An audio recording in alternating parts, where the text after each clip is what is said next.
మాయా లెహంగాలు. Hello పిల్లలు, ఈ కథను పూర్తిగా చూసి ముగ్గురు అక్కా చెల్లెళ్ళు మాయా లెహంగాల సహాయంతో ఎలా వారి జీవితాన్ని మార్చుకున్నారో తెలుసుకోండి. అనూష, రితిక ఇంకా సుహాసిని అనే ముగ్గురు అక్కా చెల్లెళ్ళు ఉండేవారు. వారి అమ్మా నాన్న కొన్నేళ్ల క్రితం మరణించారు. ఆ ముగ్గురు ఒక ఫ్యాక్టరీలో పనిచేసేవారు. వారు పనిచేసిన అదే ఫ్యాక్టరీ యజమానులైన ముగ్గురు సోదరులు వారిని ఇష్టపడతారు.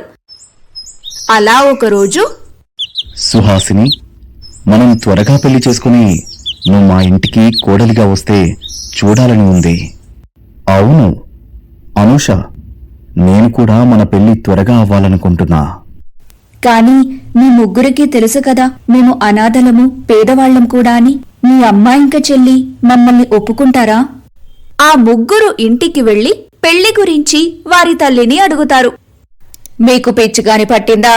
ఈ దిక్కులేని అనాథలను, పేదవారిని ఇంత గొప్పింటికి కోడళ్లుగా ఎలా చేసుకుంటాననుకుంటున్నారు? కాని ముగ్గురు కొడుకులు మొండి చేయడంతో గాయత్రికి వారి మాటను ఒప్పుకోవాల్సి వచ్చింది. 2 రోజుల తర్వాత ఆ ముగ్గురు అన్నదమ్ముళ్ళు ముగ్గురు అక్కా చెల్లెళ్లను పెళ్లి చేసుకుని ఇంటికి వచ్చారు. ఆ ముగ్గురు అక్కా చెల్లెళ్ళు వాళ్ల అమ్మిచ్చిన లెహంగాలను వేసుకున్నారు.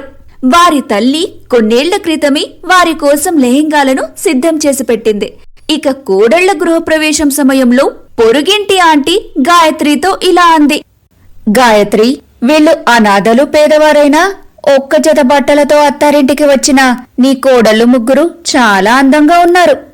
అయితే ఏంటి, నా కొడుకులేమైనా తక్కువ? వీళ్లు ఏ జన్మలో చేసుకున్న పుణ్యమో నా కొడుకులతో పెళ్లి జరిగింది. మేము వీరి నుండి కాని కట్నం తీసుకోలేదు. ఖాళీ చేతులతో ఒంటి మీదున్న ఒక్క జత బట్టలతో వచ్చేశారు జిడ్డు మొహాలు. సరే సరే, ఇక ఆపు నీ మాట.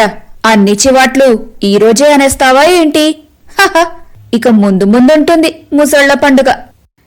గాయత్రి తన ముగ్గురు కొడుకుల కోసం ఆ ముగ్గురు పేద అక్కచెల్లెళ్లను కోడళ్లుగా ఒప్పుకుంటుంది. కాని ఆ ముగ్గురు కోడళ్లను ఆమె అయిష్టంగానే ఇంట్లోకి రానిస్తుంది.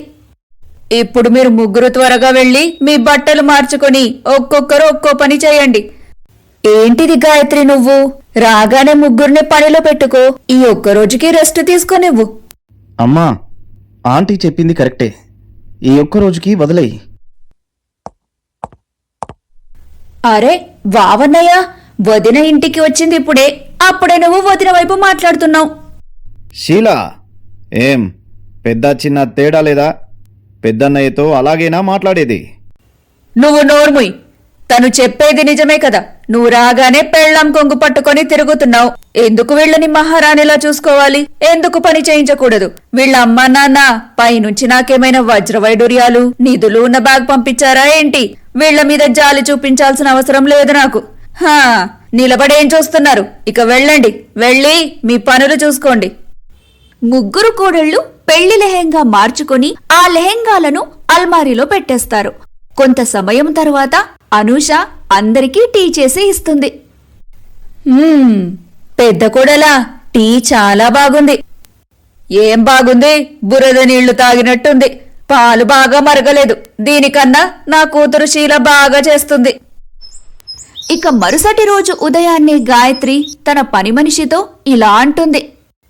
రేపటి నుండి నువ్వు పనికి రాకు. ఇక మాకు నీ అవసరం లేదులే. నా ఇంటికి ముగ్గురు కోడళ్ళొచ్చారు. ఇంటి పని, వంట పని అన్నీ వాళ్లే చేసుకుంటారు. ఇలా అంటూ గాయత్రి అక్కడి నుంచి వెళ్లిపోయింది. ఇక ఆ రోజు నుండి రోజు వారి అత్త ఇంకా ఆడపడుచు ఇద్దరూ కలిసి కోడళ్లను హింసిస్తున్నారు. వారికి ఇంటి పనుల్లో సహాయం చేసేవారు కాదు. అనూష ఇల్లు క్లీన్ చేసేది, రితిక వంట పని చేసేది, ఇక సుహాసిని బట్టలు తికేది. ఎలాగోలా ముగ్గురూ కలిసి ఇంటి పని చేసుకునేవారు. అయితే ఎంత పని చేసినా అత్తగారు, ఆడపడుచు నానా మాటలు అనేవారు. చూసావా అమ్మా, ఈ పేదవాళ్లు ఎలా ఏసీ వేసుకుని ఎంజాయ్ చేస్తున్నారు? ఆ పెంకుటింట్లో వీళ్లకు ఫ్యాన్ గాలి కూడా ఉండదు. కాని ఇక్కడికి వచ్చి ఇంత రాజభోగాలు అనుభవిస్తున్నారు జిడ్డు మొహాలు. పాపం ఆ ముగ్గురు అక్కా చెల్లెళ్ళు వారి అత్తగారి మాటలు విని రూంలోకి వెళ్లి ఏడుస్తూ ఉంటారు. రోజంతా ఇంటి పనులు చేసుకుంటూ ఉంటాం. వీళ్ళెవ్వరికీ ఏం కావాలన్నా చేతికందిస్తాం. అయినా సరే అత్తయ్య, శీల మమ్మల్ని ఎప్పుడూ ఏదో ఒకటి అంటూనే ఉంటారు. ఇంట్లో అమ్మ ప్రేమ పూర్తిగా దొరకలేదు. ఆ ప్రేమ అత్తగారి ఇంట్లో దొరుకుతుందనుకున్నాను. కానీ మన తలరాత ఎలా రాసుంటే అలా జరుగుతుంది. మనం పేదవాళ్లమైతే అందులో మన తప్పు ఏముంది? అమ్మ చాలా ఏళ్ల క్రితం మన పెళ్లి కోసం తయారు చేసి ఇచ్చిన లెహెంగాలను చూస్తే అమ్మ చాలా గుర్తుకు వస్తుంది. వారు ముగ్గురు అల్మారీలోంచి తమ లెహెంగాలను తీసుకొని ఆ లెహెంగాను చూస్తూ వారి అమ్మను గుర్తు చేసుకొని ఏడుస్తూ ఉంటారు.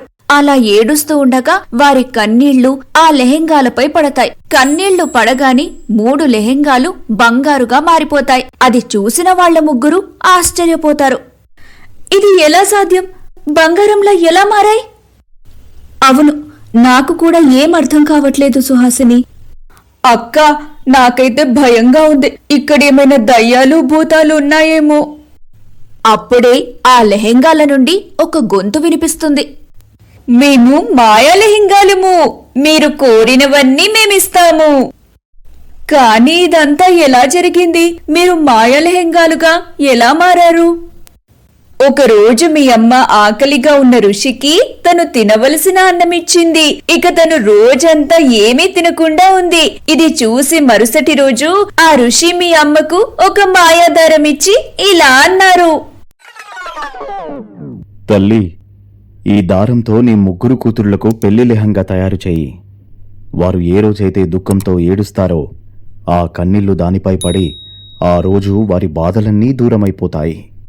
ఇక ఈ రోజు మీ కన్నీళ్లు మాపై పడగానే మేము మాయా లెహెంగాలుగా మారాము. ఇది విని ముగ్గురు ఎంతగానో ఆనందపడతారు. అనూష ఒకసారి మాయా లెహెంగాలను పరీక్షించాలనుకుంటుంది. సరే, మీరు చెప్పేది మేము ఎలా నమ్ముతాం? అలా అయితే మీ మాయతో నాకు పిజ్జా ఇవ్వగలరా? ఇంకా కూల్ డ్రింక్ కూడా ఇవ్వండి. అంతేనా? మేము మీకు అవసరం వస్తే బంగారు నాణాలు కూడా ఇస్తాము. మా నుండి బంగారు నాణాలు రాలుతాయి. ఇప్పటికీ ఇదిగో ఈ పిజ్జా తీసుకోండి.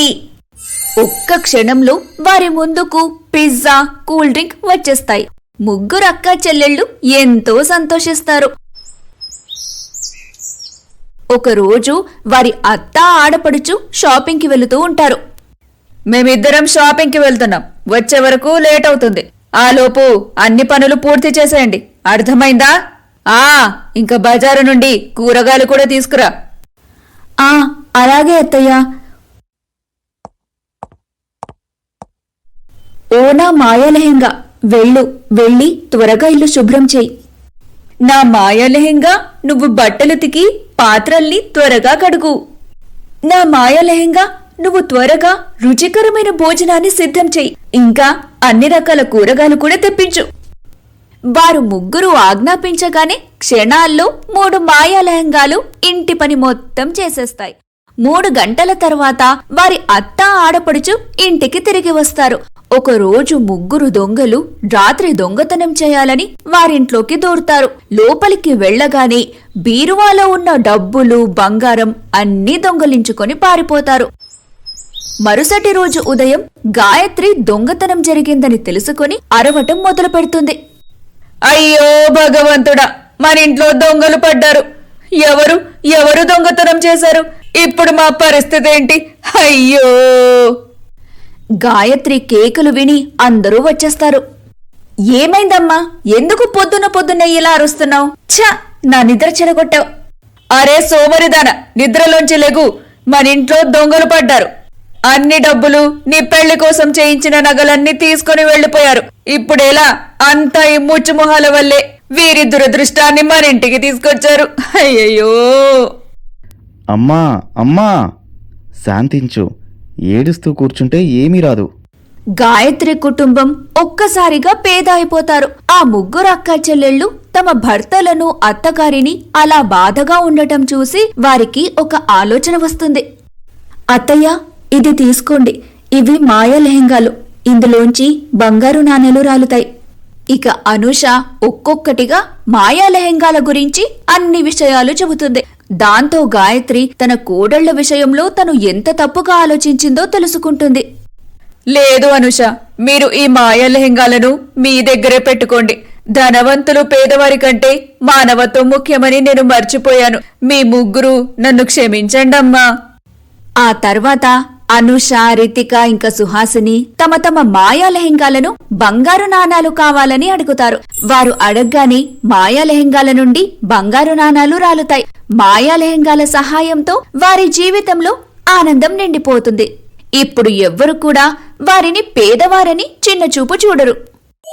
బుజ్జి పిల్లలు, ఈ కథ మీకు నచ్చితే స్టార్ స్టోరీస్ తెలుగు ఛానల్ ని like, share, comment and subscribe చేయడం మర్చిపోకండి. Bye bye.